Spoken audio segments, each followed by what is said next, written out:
Welcome to life horoscope. நான் உங்கள் சங்கர் நாராயண். சனி பயிற்சியை நம்ம ஒரு காம்போவோட, ராசி அண்ட் லக்னா காம்போவோட இப்போ ஒரு டீட்டெயிலாக பார்க்க போகிறோம். நிறைய அனலைஸ் பண்ணியிருக்கேன். எப்படி இந்த சனி பயிற்சி இன்ஃப்ளூயன்ஸ் பண்ண போகுது, யாருக்கு அது அட்வான்டேஜ், கொஞ்சம் டிஸ்அட்வான்டேஜ் எப்படி இருக்க போகுது, எப்படி சோதிக்க போகுது, எப்படி நீங்கள் ஹேண்டில் பண்ணணும், இதை பற்றின ஒரு கிளாரிட்டியை கொடுத்துட்றேன். வீடியோ ஃபுல்லாக பாருங்கள். ஏன்னா வீடியோட எண்டில் இந்த முறை சனி உங்கள் பர்த் சார்ட்டில் எங்கே இருந்தால், எந்த ஹவுஸில் இருந்தால் அது எப்படிப்பட்ட இன்ஃப்ளூயன்ஸை உங்களுக்கு கொடுக்கும் அப்படிங்கிற ஒரு சின்ன கிளாரிட்டியும் கொடுத்துட்றேன். நிறைய கமெண்ட்ஸ் அண்ட் மெயில்ஸ் இது ரிலேட்டடாக வந்திருக்கு. ஸோ அதனால தான் இந்த வீடியோ ப்ரிப்பேர் பண்ணியிருக்கேன். இது உங்களுக்காக. இது பயங்கரமான கால்குலேஷனில் போகும். ஸோ பொறுமையாக பாருங்கள். ஒரு முறை பார்த்து புரியலன்னா இன்னொரு முறை பாருங்கள். உங்கள் ஃப்ரெண்ட்ஸோட ரிலேட்டிவ்ஸோட ஷேர் பண்ணுங்கள், லைக் பண்ணுங்கள், சப்ஸ்கிரைப் பண்ணிங்க. www.lifehoroscope.in இந்த ஒரே ஒரு வெப்சைட் கூட தான் நம்மளது. சர்வீஸை யூஸ் பண்ணிங்க. தேங்க்யூ. தனுசு ராசி. இப்போ தனுசு ராசியை பொறுத்த வரைக்கும் நம்ம இந்த 7 சனிலாம் முன்னாடி நடந்து முடிஞ்சு அதுக்கு ஒரு பெரிய சப்போர்ட் கொடுத்தோம். அப்புறம் அந்த 7 சனி முடிஞ்ச பிறகு கொஞ்சம் பெட்டராக தான் வந்தீங்க. இப்போ இந்த அர்த்தாஷ்டம சனின்னு 4th ஹவுஸில் சனி பயிற்சி வரப்போகுது. சரி, எல்லாருக்கும் ஒரு சின்ன பயம். நிறைய மெசேஜ் ரிசீவ் பண்ணும். சனி 4th ஹவுஸில் போது ஏதாவது வேலையில் பிரச்சனை வந்துடுமா, ஆல்ரெடி அங்கே கேது 10ல் இருக்குது, ஏதாவது தொல்லை பண்ணுமா, அது பண்ணுமா, ஏன்னா குரு 6th ஹவுஸில் பொசிஷனில் இருக்குது, எதுவுமே ஃபேவராக இல்லையே அப்படின்ற மாதிரி ஒரு சின்ன இது இருந்தது. பட் ஆனால் நீங்கள் என்ன புரிஞ்சுக்கணும், மே மாதம் 2025 குருவுடைய பார்வை உங்களுக்கு வந்துடும், உங்கள் ராசி மேலே வந்துடும். அதே மாதிரி ராகுக்கு இது பெயர்ச்சியும் நடந்துடும். ரெண்டுமே வேலை விஷயத்தை பாதுகாக்க ஆரம்பிச்சிடும். சனி 4ல் என்ன பண்ணுவார் அப்படின்னு கேட்டிங்கன்னா, தனுசை பொறுத்த வரைக்கும் இந்த 4ஆம் இடம் அப்படிங்கிறது ஒரு மனிதனுடைய சுக சௌகரியங்கள், ஒரு மனிதனுடைய பதவி அதிகாரம் எல்லாமே 4ஆம் இடம். பதவி அதிகாரம் சுக சௌகரியம் அந்த இடத்த தான் செக் வைப்பார். அப்புறம் மதர் ரிலேஷன்ஷிப்பு, மதர் ஹெல்த்து, உங்களோட வீடு ஃபுல்லாக அந்த ரிப்பேர் ஒர்க் பண்ணுறது, இதெல்லாம் யூஸ் பண்ணிக்கிங்க. சனி 4ல் வராரா, ஹெல்த்து கேர் எடுத்துங்க, ஹெல்த் செக்கப்பு. வாகனங்களை பழுது இருக்கா உடனே சரி பண்ணுங்கள், இல்லை புதுசாக மாற்றுங்க. வீடு ரிப்பேராக வீடை ரிப்பேர் பண்ணு. ரிப்பேர் பண்ணுறவருக்கு தான் அதிகம் கொடுக்கும். இப்போ நம்ம உடம்புல ஒரு பிரச்சனை, நம்ம என்ன பண்ணுவோம், மருந்து சாப்பிடுவோம், டாக்டரை கன்சல்ட் பண்ணுவோம், அதுக்கு ட்ரீட்மெண்ட் எடுப்போம். ஒரு வண்டி பிரச்சனைனா என்ன பண்ணுவோம், சர்வீஸ் கொடுப்போம். அது பார்ட்ஸ் போயிடுச்சுன்னா பார்ட்ஸ் மாற்றுவோம். வீட்டில் ரிப்பேர்னா வீட்டில் ரிப்பேர் பண்ணுவோம். பொருள் போயிடுச்சுன்னா பொருளை மாற்றுவோம். அவ்வளோதான். இதுதான் 4th ஹவுஸில் சனி. ஒரு வேலையில் எப்படி இருக்கும், ஒர்க் லோடு அதிகமாகும். பதவி அதிகாரம் எப்படி இருக்கும், பேருக்கு தான் எனக்கு இந்த பதவி, நான் தான் மேனேஜர், நான் தான் சீனியர், ஆனால் நான் இந்த எல்லா வேலையும் நான் தான் செய்கிறேன், என் கலீக்ஸ்லாம் ஒன்றும் பண்ண மாட்டாங்க, என்னை கீழே வேலை பார்க்குறவங்க கூட ஒன்றும் பெருசாக சப்போர்ட் பண்ணுவா. இதுதான் தனுஷோட ஸ்டேட்டஸ். இது புரிஞ்சிட்டிங்கன்னா போதும். குருவுடைய பார்வை பெரிய சப்போர்ட் கிடைச்சிடும். அதனால் முழுக்க முழுக்க இந்த சனி பயிற்சி அப்படிங்கிறது பாதிப்பை மட்டுமே கொடுக்கணும்னு இல்லை, உழைப்புக்கு பலன் உண்டு அப்படின்னு நீங்கள் உறுதியாக நம்பினீங்கன்னா உங்களுடைய எதிர்பார்க்காத உழைப்பை மட்டும் நீங்கள் போடுங்க. பிரதிபலன் இப்போ எதிர்பார்க்காதீங்க. அந்த பிரதிபலன் நிச்சயமாக ஒரு நாள் வரும். அது வரும்போது வரும். அதை நீங்கள் எதிர்பார்த்துட்டே ஒரு வேலையை செய்யாதீங்க. அதுதான் நான் சொல்ல வரேன். இப்போது தனுசு ராசியில் பிறந்தால் நிறைய பேர் கேட்ட காமனான கொஷின், இதுக்கு ஏதாவது லக்னம் காம்பினேஷன்லாம் இருக்கா?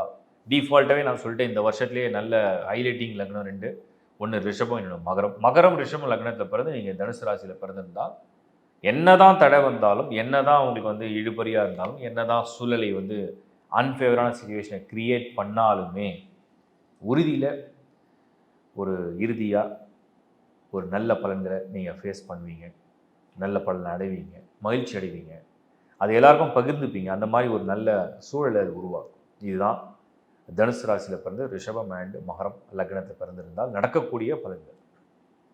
நம்ம தனுசு முதல்ல என்னென்ன தசை நடக்குன்றதை பார்த்துருவோம். மூல நட்சத்திரம் அதிகமாக மூலம், அதாவது திறமை மிக்க மனிதர்களில் நான் பார்த்து வியப்படைகிற நட்சத்திரங்களில் மூலம், திறமை மிக்க மனிதர்கள். பூராடம் ஓரளவுக்கு தனுசுலேயே கொஞ்சம் அதிர்ஷ்டசாலியான்னு கேட்டால் பூராடம்னு எடுத்துக்கலாம், ஓரளவுக்கு பரவாயில்ல. உத்திராடம் ஒரு நட்சத்திரங்களில் வலுவான ஒரு தனித்தன்மை தேஜஸ் கொண்ட நட்சத்திரம் உத்திராடம் தனுசில் வருது. ஸோ இப்படி ஒரு நட்சத்திர அமைப்பில் பிறந்தீங்கன்னா தோராயமாக சுக்கிர திசை, அப்புறம் சூரிய சந்திர அங்கே, அப்புறம் ராகு குரு, கிட்டத்தட்ட 70 வயசு வரைக்கும் உங்களுக்கு சனி திசையே இருக்காது. தனுசு ராசியில் பிறக்கிறவங்க சனி திசையை வயசான பிறகு தான் சந்திப்பீங்க. அதனால் தசாநாதன் சனி இல்லை. அப்போது டிரான்சிட் இந்த கோச்சார பலன்கள்லாம் வெறும் 20 to 25% தான் உங்களை பாதிக்கும். அப்போ உங்களுக்கு தசாநாதனுடைய ஒரு இன்ஃப்ளூயன்ஸ் இல்லைன்னு அர்த்தம். இதை முதல்ல கிளாரிஃபை பண்ணிட்டேன். ஏஜ் வந்து உங்களுக்கு 20, 30, 40, 50 எந்த ரேஞ்சில் இருந்தாலும் ஒன்றும் பயம் இல்லை. 4 சனி வெறும் தடங்கள் தான் தருவார். ஒரு சின்ன டைவர்ஷன் அவ்வளோதான். அதை மட்டும் நீங்கள் பார்த்துக்கிட்டா போதும். மற்ற லக்னங்களில் எதெல்லாம் ஃபேவராக இருக்குன்னு பார்த்தீங்கன்னா, ஈவன் நீங்கள் இந்த முறை மிதுன லக்னமாக இருந்தாலும் உங்களுக்கு தனுசு ராசியோட காம்பினேஷன் பெட்டராக தான் இருக்குது. ஈவன் நீங்கள் கன்னி லக்னமாக இருந்தால் கூட பரவாயில்ல தான் இருக்குது. கன்னி அவ்வளோ சூப்பராக சொல்ல முடியாது, பட் பரவாயில்ல. துலாம் லக்னம் அண்ட் தனுசு ராசி காம்பினேஷன் வந்தாலும் கூட பரவாயில்ல, நல்லா இருக்குது. ஓரளவுக்கு ஏற்றங்கள் பார்த்துடலாம், நல்ல ஏற்றங்களில் பார்த்துடலாம். விருச்சிகம் லக்னம் அண்ட் தனுசு ராசி காம்பினேஷனும் ரொம்ப நல்லா இருக்குது. வெறும் இந்த மேஷம், மீனம், சிம்மம் தான் கொஞ்சம், கடகம் கூட பரவாயில்ல, தனுசுக்கு கடகம் கூட பரவாயில்ல. 8வது லக்னமாக இருந்தாலுமே லக்னத்துக்கு வந்து உங்களுக்கு சந்திரன் 6ல் இருக்கார், பொசிஷன் எடுக்கிறார். ஸோ அதுதான் நம்ம அந்த கால்குலேஷனை புரிஞ்சுக்கணும். குருச்சந்திர யோகம் வந்தால் போதும். அப்போ வந்து மெயினாக என்னென்னா மேஷம், மீனம், சிம்மம் இந்த 3 லக்னம் தான் வந்து தனுசுக்கு தனுசே இருந்தாலும் கூட ஒரு மாதிரி ஒரு தடையோட கொண்டு போகுது. கும்பம் வந்து பொருளாதார ரீதியாக நல்லாயிருக்கும். கும்பமில் பிறந்தீங்கன்னா கும்ப லக்னம் அண்ட் தனுசு ராசியில் பொருளாதார ரீதியாக நல்லாயிருக்கும். மற்ற சூழல் எல்லாமே ஃபேவராக இருக்கும்னு சொல்ல முடியல. ஓவரால் தனுசு இந்த அடுத்த ஒரு 2.25 வருஷம் இந்த சனியுடைய பொசிஷனில் பார்க்கும்போது அப்படியே நான் ஜாலியாக இருக்கணும்னு நினைக்காம நான் வேலையை சின்சியராக பண்ணுறேன், எனக்கு பலன் கிடைக்கும் போது கிடைக்கட்டும், I am okay with what I have அப்படின்னு நினச்சிங்கன்னா சூப்பர். இன்னும் அது வேணும், இது வேணும், இப்படி வேணும், அப்படி வேணும், அது கிடைக்கணும், இது கிடைக்கணும்னு போராடாது. அது போராடினா என்னென்னா மன வருத்தம் வந்துடும். அது வருத்தம் இல்லாமல் பார்த்து அதன்படி இந்த நேரம் நல்ல நேரம். சனி 4ல் வரதுனால சில பேருக்கு வீடு மாற்றம், சில பேருக்கு வாகன மாற்றம், சில பேருக்கு இடம் மாற்றம், சில பேருக்கு வந்து ஏதோ டக்குன்னு மாற்றுற மாதிரி வரும். அது வந்தால் அவசியம் அப்படின்னா பண்ணிக்கிங்க, அது பண்ண வைக்கும். சம்டைம்ஸ் அது பண்ணிக்கிங்க.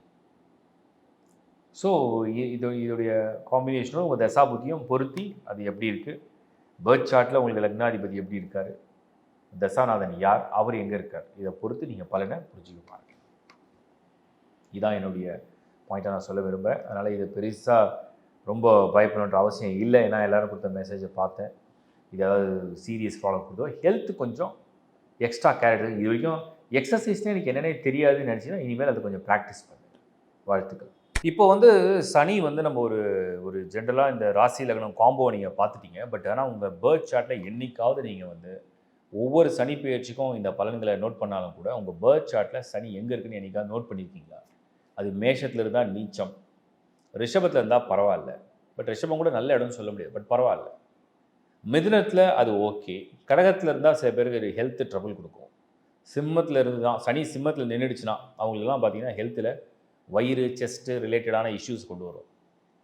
சனி வந்து கண்ணியில் இருந்ததுன்னா எதிரிகளை வீழ்த்துறது மற்ற விஷயங்கள் நல்லாயிருக்கும். பட் சில பேருக்கு அந்த வாதம், உடல் வலி சம்மந்தப்பட்டது, ஸ்பைனல் கார்டு சம்மந்தப்பட்ட ஹெல்த்தை கொடுக்கும், ட்ரபிள். சப்ஜெக்டும் அவங்களோட லக்னத்தை பொறுத்து. பட் பர்த் சார்ட்டில் சனி எங்கே இருக்குன்னு நான் விஷயத்தை சொல்கிறேன். துலாமில் சனி வந்து உச்சம். பட் அது வந்து நல்லதா அப்படின்னு கேட்டிங்கன்னா, பொதுவாக அசுபகிரகமான சனி உச்சம் அடைந்து ஆயுளுக்கு மட்டும் நல்லது. ஒரு விடாமுயற்சி, ஒரு போராடுற குணம், இதெல்லாம் நல்லது. விருச்சிகத்தில் சனி இருக்கிறது அவ்வளவு நல்ல விஷயம் இல்லை. விருச்சிகத்தில் சனி இருந்தால் நம்ம பிறவிலே வந்து ஏதோ சில கஷ்டங்களை வந்து ஃபேஸ் பண்ணுறோம் அப்படிங்கிறது அது காமிக்குது. தனுரில் வந்து சனி இருந்தால் நல்ல பக்தன், சமூக சேவை செய்யறதுக்கு உகந்தது. மகர சனி உழைப்பால் உயரக்கூடிய உத்தமர், ஆட்சியில் இருப்பார், பலமாக இருப்பார். கும்பத்தில் சனி வியாபாரம், தொழில், போக்குவரத்து, இதெல்லாம் நல்லா இருக்கு. மீனத்தில் சனி வந்து பம்பரமாக சுற்றுவாங்க, நிறைய முயற்சிகளையும் எடுப்பாங்க. அதில் பாதி ப்ளஸ் பாதி மைனஸ் எல்லாம் மிக்ஸ்டு. இப்போ உங்கள் ஜனன காலத்தை சனி எங்கே இருக்குன்னு நீங்கள் நோட் பண்ணணும். அதை பர்டிகுலராக இந்த டைமில் யார் வந்து அதை வந்து பர்டிகுலராக நோட் பண்ணணும் அப்படின்னு கேட்டிங்கன்னா, மீனத்தில் சனி இருக்குது அப்படின்னா, ஏன்னா இப்போ மீனத்தில் தான் திருப்பி சனி வரப்போகிறார்.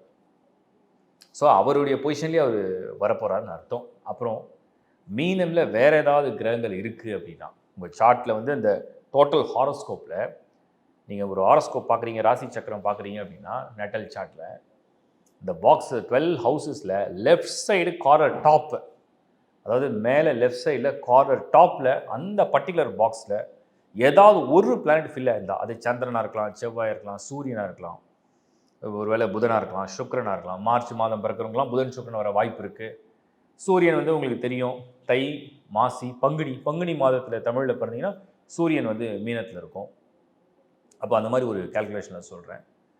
அப்படி ஏதாவது ஒரு பிளானட் பர்டிகுலராக மீனம்ல அந்த லெஃப்ட் சைட் டாப்பில் கார்னர் பாக்ஸில் இருந்ததுன்னா அதே இடத்துக்கு தான் சனி பொசிஷன் எடுக்குது. அப்படி சனி வந்து அந்த ஹவுஸில் வரும்போது தான் இதுதான் நான் சூப்பர் இம்போஸ் பண்ணி பார்க்க சொல்கிறது.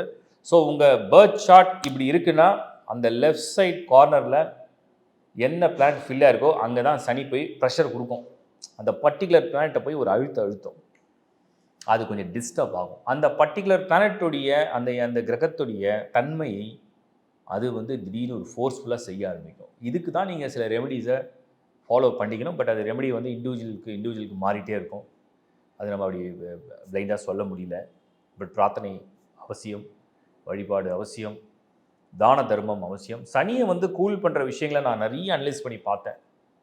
நல்ல பக்தனுக்கு சனி வந்து ஒரு அனுகிரகம் செய்யுது. நல்ல பக்தன், அதாவது முழுமையான ஈடுபாடோட, முழுமையான நம்பிக்கையோட, ஒரு ஸ்ரத்தையோட ஒரு பக்தன், அவனுக்கு அந்த கடவுளுடைய ஆசீர்வாதம் சனியால் ஏற்படக்கூடிய தொல்லையிலேருந்து ஒரு விடுவிப்பு எவ்வளோ தூரம் அதை மினிமைஸ் பண்ண முடியுமோ அதை மினிமைஸ் பண்ணுது.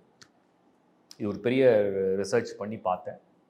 அடுத்தது வந்து நிறைய கொடுக்கக்கூடிய மனம் உடையவன் எந்த ஒரு மனிதன், ஆண் அல்லது பெண், கொடுக்குற மனசு. யாராவது ஒரு கஷ்டம், ஒரு வருத்தம், ஒரு பெயின், ஒரு வலி, எனக்கு வந்து வாழ்க்கையில் வழியே இல்லை, ஆப்ஷனே இல்லை, எனக்கு யாராவது ஹெல்ப் பண்ணுங்கள் அப்படி கேட்கும்பொழுது மனம் இறங்கி கொடுக்கக்கூடிய மனிதனுக்கு இந்த சனியால் தொந்தரவுகள் இன்னும் மினிமம் குறையுது. அதுக்கப்புறம் இன்னும் யோசித்து பார்த்தோம்னா, யார் ஒரு மனிதனுடைய மனம், அவருடைய எண்ணம் தூய்மையாக இருக்கோ, ஒரு பழிவாங்கிற உணர்வு இல்லை, ஒரு கோபம் வந்தாலும் அது ஏதோ ஒரு அந்த ஸ்பாட்டில் வந்தது, அப்புறம் நான் மறந்துட்டேன். அதே மாதிரி மன்னிக்கக்கூடிய குணம், சரி பரவாயில்ல, ஏதோ ஒரு சூழ்நிலை கருதி ஒருத்தர் வந்து தவறாக பேசினதோ இல்லை வந்து செயலில் செஞ்சதோ நம்ம மன்னிப்போம் அப்படிங்கிற ஒரு மேன்மையான குணம். அதே மாதிரி இந்த சனி வந்து யாரெல்லாம் ரொம்ப தொந்தரவு பண்ணுறதில்லை அப்படின்னா, ரொம்ப ஒரு அமைதியான, யாருக்கும் தொந்தரவே பண்ணாத, உபத்திரமே பண்ணாமல், யாருக்கும் தொல்லையே பண்ணாமல், யாரையும் வந்து கஷ்டப்படுத்தாமல் இருக்கவங்க பெரும்பாலும் சனி விட்டுடுது. ஸோ இதெல்லாம் வந்து உங்களுடைய கொள்கை அடிப்படையில், உங்களுடைய குணங்கள் அடிப்படையில், உங்களுடைய பிஹேவியர்னு சொல்கிறோம், கேரக்டர்னு சொல்கிறோம். இது ஒன்று. கொடுப்பது, சின்சியரான பக்தியோடு இருப்பது, உங்கள் கடமையை சரியாக செய்வது, டூ யுவர் டியூட்டி. உங்கள் கடமையை சரியாக செய்கிறவங்கள இந்த சனி வந்து இதெல்லாம் ஒரு காம்போ. ஸோ இதெல்லாம் நான் ஏன் சொல்கிறேன்னா, உங்களுக்கு இதிலெல்லாம் ஏதாவது பிரச்சனை இருக்குது அப்படின்னா நீங்கள் அதெல்லாம் பாருங்கள். நிறைய பேர் சொல்லுவாங்க, 7.5 சனி வந்த உடனே தான் எனக்கு நோயாக வந்துச்சு. கிடையாது. 7.5 சனி வந்த பிறகு தான் நோயை சுட்டி காமிச்சிருக்கு.